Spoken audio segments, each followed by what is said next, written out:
course. This economic recovery, it's finding its way to the high seas. Is it true? One of the world's leading shippers of consumer goods, Seaspan, says its volumes are trending higher. Freight rates, well, they're up a little bit, and they're finding ways to cut costs through something called a super slow steaming. We know all about that. But is this all sustainable?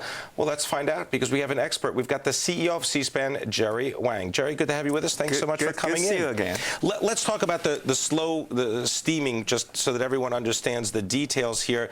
Basically, in response to the fact that rates just got crushed, you know, late last year and early this year, the shipping companies decided to do something seemingly pretty intuitive, right? Explain what this whole slow steaming is about. Sure, it's a very interesting concept. Let me first give you some background to set the stage. Container shipping is like bus services. You know, you have frequency of calls. In our business, we call it weekly calls. And you can do that by having 9 ships in the loop. You can have 10 ships by slowing down.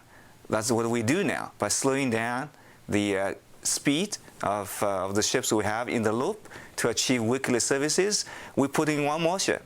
And you know, the cost of adding 1 more ship is far less than the savings of having 10 ships. The fuel consumption, you know, from slow steaming is reduced substantially from 25 knots, say, to 20 knots. The fuel consumption will go down from, for example, one of our largest ships, the Aethon 500 TEUs, from 200 tons per day to 100 tons per day. So you cut the speed from 25 down to 20, but you cut the fuel consumption in half. Correct. And you put in 1 more ship. And you put in 1 more ship. So it's almost this idea also, you know, if you have a business, for example, that's struggling, the idea is, okay, keep more people on, lower everybody's salary a little bit, so you keep everybody employed. Exactly, because I was watching your show on the airline business. The only difference is ships can slow down, aircrafts can't. Yeah, right. It's not going to win you any points there. Yeah. Let's talk about what's going on at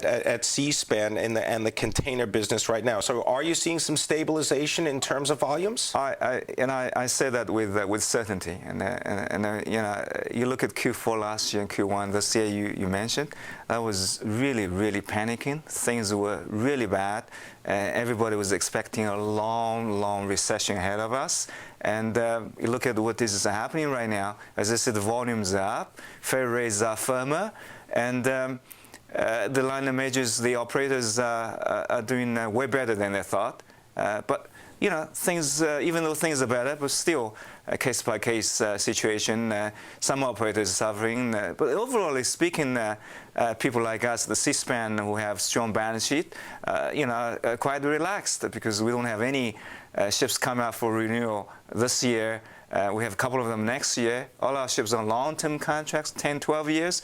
And we have financing in place for the ships to be delivered next couple of years. So we're quite relaxed, and we're positioning ourselves for opportunities. But of course, there are others who have problems with their balance sheets. I'm glad you bring up this whole idea of potential problems, because you know, every now and again we take a look, for example, at the volume of containers entering, let's say, the port of Los Angeles, right, or on the West Coast, and you take a look at the volume, it's not great. And so, you know, I wonder, is there a situation where, because global trade has now shifted and the volume is, let's say, inter-Asia, are you seeing some trend changes that we ought to pay attention to? Obviously, I don't see that. I think the volume is picking up, but obviously it's not to the level we saw during 06, 07, even 08, but it's trending up, and the actual trading pattern is not changing.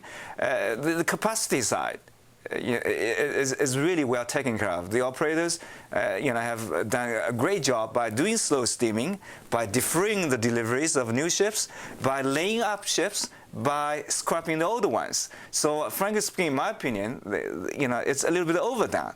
A little bit overdone. All right, we got what, 42 ships right now on the seas, and what? How many are you going to be taking Another delivery? 26 to be delivered next, you know, 3 years. And were you able to defer some ships for a longer term?